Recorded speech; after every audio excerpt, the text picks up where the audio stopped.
नमस्कार दोस्तों। रिसेंटली एक बहुत दुखद घटना देखने को मिल रही है। मक्का के अंदर हज यात्रा करने गए जो लोग थे उनमें से लगभग 1000 लोगों की हीट वेव के कारण डेथ होती हुई दिखाई दे रही है। अब ये इतना कंसर्निंग क्यों है? देखो, इसके पहले ऐसा नहीं है कि हज यात्रा के अंदर गए हुए लोगों की डेथ नहीं हुई। पहले भी भगदड़ वगैरह के कारण मास में डेथ होती हुई दिखाई देती थी, बट पहली बार हीट वेव के कारण इतनी बड़ी मात्रा में डेथ होती हुई दिखाई दे रही है हज यात्रा के अंदर। अब हज यात्रा के अंदर अचानक से पिलग्रिमेज जो है वो ज्यादा आए हैं इस बार। ऐसी कंडीशन में सऊदी अरेबिया भी कहीं ना कहीं इस हज यात्रा को मेंटेन करने में, कूलिंग के प्रोग्राम किस तरीके से चलाए जाएंगे उसको मेक श्योर करने में कहीं ना कहीं असफल रहा, जिसके कारण से ये सारी डेथ होती हुई दिखाई दे रही है। अब यहाँ पर भारत के कंसर्न पॉइंट ऑफ व्यू से दो चीजें देखने को मिलती है। एक तो भारतीय लोग जो हज यात्रा के अंदर जा रहे हैं उनकी भी डेथ होती हुई दिखाई दे रही है।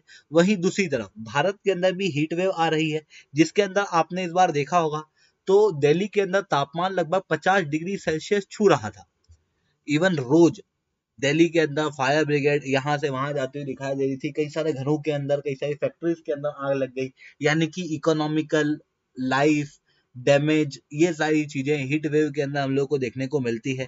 ऐसी कंडीशन में भारत सरकार के क्या स्टेप होने चाहिए भारत के अंदर इस हीट वेव को रेगुलेट करने के लिए, उनसे डिटेल में मैं शुभेंद्र सिंह चौहान आप लोगों के साथ में डिस्कस करूंगा। बट उसके पहले आप लोग मेरे साथ में SRC10 टेलीग्राम ग्रुप के ऊपर जुड़ सकते हो। मेरे क्लास की अपडेट, पीपीटी, पीडीएफ सब कुछ आपको वहां पर मिल जाएगी। यूपीएससी सीएससी की तैयारी करना है, इंडिया के टॉप एजुकेटर से अगर आप लोगों को ऑफलाइन क्लासेस के अंदर पढ़ना है तो आप लोगों के पास है बहुत अच्छा मौका है। अनअकैडमी अब केवल ऑनलाइन नहीं रहा, अनअकैडमी अब ऑफलाइन भी आ चुका है। दिल्ली के करोलबाग, मुखईनगर के अंदर, प्रयागराज के सिविल लाइंस के अंदर ऑलरेडी हमारे सेंटर्स खोले जा चुके हैं। अगर आप चाहते हो तो हमारे सेंटर्स के ऊपर विजिट कर सकते हो। यहाँ पर आप क्लियरली देख सकते हो कई सारे टॉपर्स अनअकैडमी प्लेटफॉर्म से पढ़े हुए हैं जो इस बार यूपीएससी सीएससी को क्रैक किए हैं। आप ध्यान से देखना तो ये बच्चे केवल इंटरव्यू गाइडेंस प्रोग्राम के या टेस्ट सीरीज के बच्चे नहीं है, बल्कि हमारे प्लेटफॉर्म पे पढ़े हुए बच्चे हैं। अगर आप चाहते हो तो हमारे प्लेटफॉर्म के ऊपर जुड़ सकते हो। इवन अगर आप लोगों को यूपी पीसीएस की तैयारी करना है तो भी आप हमारे प्रयागराज वाले सेंटर्स के ऊपर जाके जुड़ सकते हो। चलिए दोस्तों, अब समझने का प्रयास करते हैं यहाँ पे क्या हुआ। देखो, इस्लाम के अंदर ना 5 पिलर बताए गए हैं। किसी भी मुस्लिम व्यक्ति को इन 5 चीजों को फॉलो करना ही होता है। उन 5 चीजों में एक चीज हज देखने को मिलती है जो पिलग्रिमेज कहलाता है।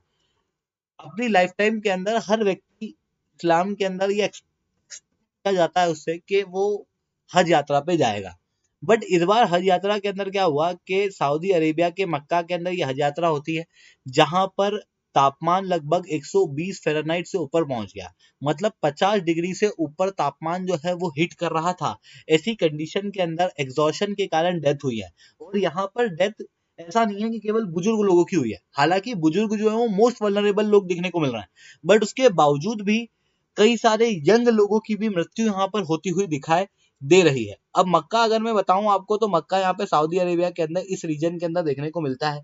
लोग इस रीजन के अंदर पिलग्रिम करने के लिए हज यात्रा के समय पे जाते हैं, जो कि Islamic calendar, Islamic lunar calendar, जिसे हिजरी कैलेंडर भी कहा जाता है, उस हिजरी कैलेंडर के आधार पर पता लगता है कि किस महीने में हज यात्रा जो है वो होने वाली है, कौन से किस समय के बीच में।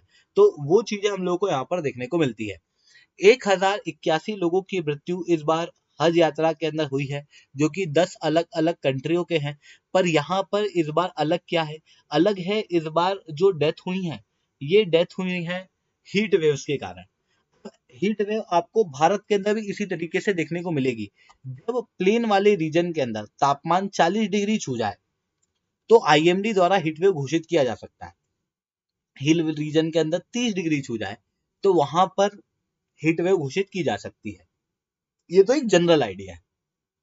बट ग्राउंड लेवल पे क्या होता है कि अगर किसी रीजन में 40 डिग्री का या उससे ऊपर का नॉर्मल मैक्सिमम टेम्परेचर है, लॉन्ग टर्म एवरेज 40 डिग्री या उसके ऊपर का रहता है, तो ऐसी कंडीशन में अगर तापमान 4 से 5 डिग्री सेल्सियस ज्यादा बढ़ेगा तो वहां पर हीट वेव घोषित कर दी जाएगी।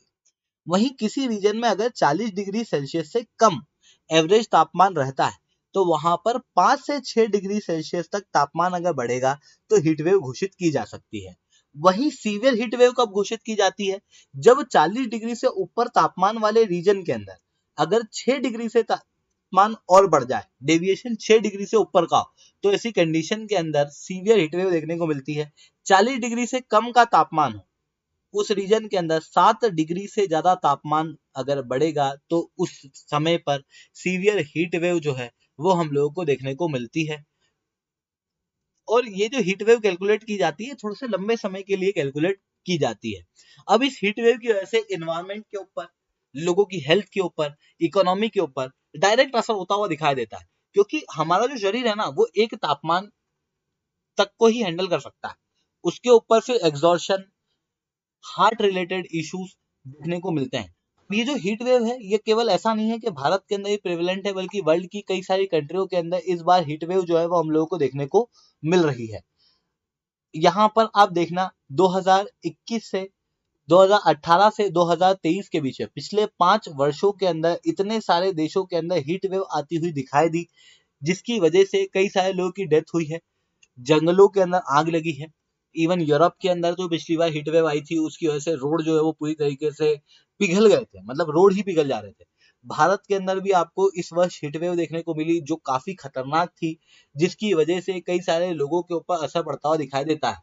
आप क्लियरली यहाँ पर देख सकते हो दिल्ली वगैरह वाले रीजन के अंदर तापमान जो है वो लगभग 50 डिग्री जो है वो छूता हुआ दिखाई दे रहा था। अब ये जो हीट वेव है इसकी वजह से क्या क्या असर पड़ते हैं भारत के ऊपर, उसे समझने का प्रयास करते हैं। देखो, क्लाइमेट फैक्ट चेक करके एक कंपनी है जिसकी रिपोर्ट ये बताती है कि इंडिया के अंदर हीट वेव के इम्पैक्ट को जनरली अंडर एस्टिमेट किया जाता है। अगर हम देखें तो भारत के अंदर हीट वेव के कारण, यानी कि ज्यादा तापमान होने के कारण ह्यूमिडिटी जो है वो हाई देखने को मिलती है, जिसके कारण से हीट डेंजरस इंडेक्स के ऊपर जाती है। ऐसी कंडीशन के अंदर जो शरीर है वो कूलिंग इफेक्ट शो नहीं कर पाता, मतलब शरीर का तापमान एवरेज से ज्यादा ऊपर होता है, जिसकी वजह से हीट स्ट्रोक वगैरह लोगों के अंदर देखने को मिलते हैं। वहीं दूसरी तरफ जो हीट वेव है उसका असर ज्यादातर वल्नरेबल ग्रुप के ऊपर होता हुआ दिखाई देता है। ये आप इस न्यूज आर्टिकल के अंदर क्लियरली देख सकते हो, ये एक एक्सपर्ट ओपिनियन के अंदर बताया गया। देखो होता क्या है कि जब अगर बहुत गर्मी पड़ रही थी इस वर्ष भी, तो जिन लोगों के पास में एसी थे, जिन लोगों के पास में कूलर थे, उन्होंने तो सारी चीजें हैंडल कर ली, उनको ज्यादा असर नहीं पड़ा। पर वो लोग जो गांव में रहते हैं, वो लोग जो गरीब लोग हैं जिनके पास में पैसा नहीं है, ऐसी कंडीशन में वो एसी या कूलर अफोर्ड नहीं कर सकते। ऐसी कंडीशन में उनके ऊपर ज्यादा असर पड़ता हुआ दिखाई देता है। जबकि ये जो लो इनकम ग्रुप है उनकी वजह से इन्वायरमेंट में पॉल्यूशन कम है, जो कम पॉल्यूशन कर रहे हैं उनके ऊपर ज्यादा असर होता हुआ यहाँ पर हीट वेव के अंदर क्लियरली दिखाई देता है।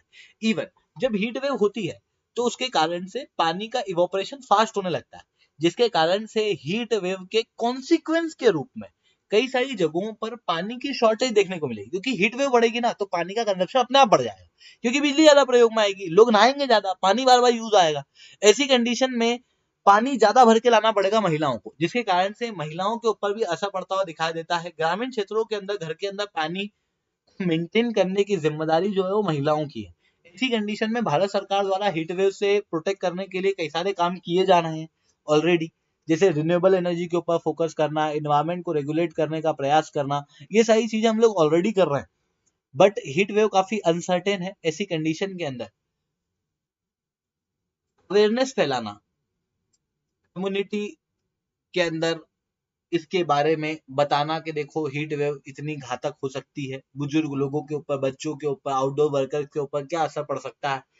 इवन ये जो लोग हैं जिनके ऊपर ज्यादा असर पड़ता है, जो वल्नरेबल लोग हैं, उन लोगों को ज्यादा हेल्प पहुंचाने का प्रयास जो है वो किया जा सकता है। इन्हें कूलिंग रिसोर्सेज जो है वो प्रोवाइड किए जा सकते हैं।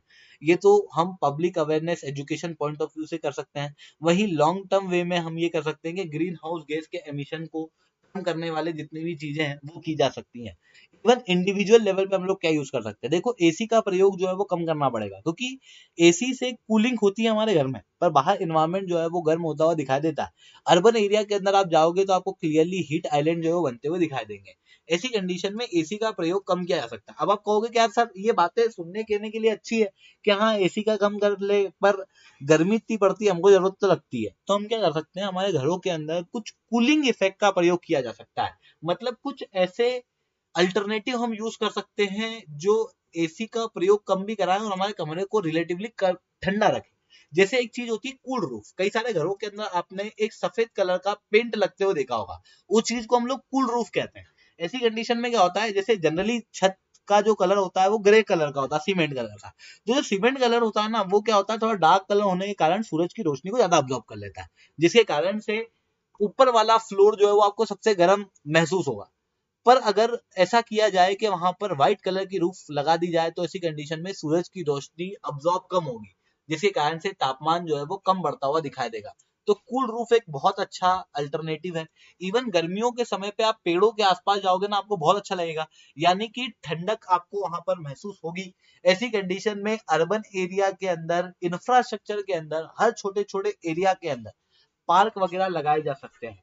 इवन वो कुश का वो होता है एक, देखा होगा आपने, जाली सी, वो कुश की जाली जो है वो हम लोग यूज कर सकते हैं।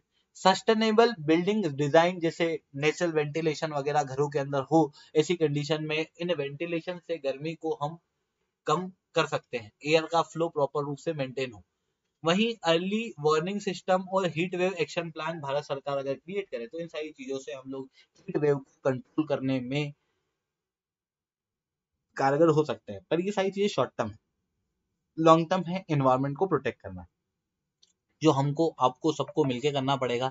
अगर हम लोग साथ में मिलके करेंगे तो ही ये चीज हो पाएगी। आई होप ये सारी बातें आपको समझ में आई होंगी। लेक्चर अच्छा लगा हो तो लाइक करना, लेक्चर बहुत अच्छा लगा तो नीचे साथ रिटर्न कमेंट करना। यूपीएससी सीएससी की तैयारी करना है, टॉप एजुकेटर से ऑफलाइन क्लास के अंदर पढ़ना है तो आप लोगों के पास में बहुत अच्छा मौका है। अनअकैडमी अब केवल ऑनलाइन ही रहा है, अनअकैडमी अब ऑफलाइन भी आ चुका है। दिल्ली के करोलबाग, मुखर्जी नगर के अंदर, प्रयागराज की सिविल लाइंस के अंदर हमारे ऑलरेडी सेंटर्स खोले जा चुके हैं। अगर आप चाहते हो तो विजिट कर सकते हो।